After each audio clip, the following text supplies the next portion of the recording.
তাদের নিজস্ব জামাতপন্থী VC, জামাতপন্থী proctor, জামাতপন্থী নির্বাচন কমিশন এবং তাদের যে ওএমআর মেশিনের সেট আপ রয়েছে, এই ব্যতীত আগামীতে যদি কোনো গণতান্ত্রিক সরকার আসে তার অধীনে সেট আপ ব্যতীত নির্বাচন অংশগ্রহণ করলে তাদের হয়তোবা কোনো খারাপ পরিণতি ঘটে কিনা এই বিষয়ে তারা সংশয় প্রকাশ করছে কিনা। তারা কি এই তাদের নিজস্ব মতাদর্শ ব্যতীত কোনো গণতান্ত্রিক ভাবে রাজনীতিতে অংশগ্রহণ করতে পারে না, শিক্ষা গ্রহণ করেনি?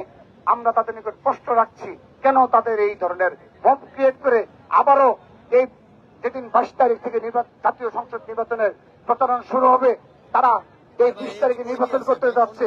এই নেতৃবৃন্দই এখানে এসে এই যে পার্শ্ববর্তী বিল্ডিং গুলোতে এসে আমাদের ঢাকা বিশ্ববিদ্যালয় ভূমিকম্প সংঘটিত হওয়ার পর থেকে বন্ধ রেখে সারা দেশে তারা নির্বাচনী প্রচারণা চালাচ্ছে, সারা বাংলাদেশ চষে বেড়াচ্ছে।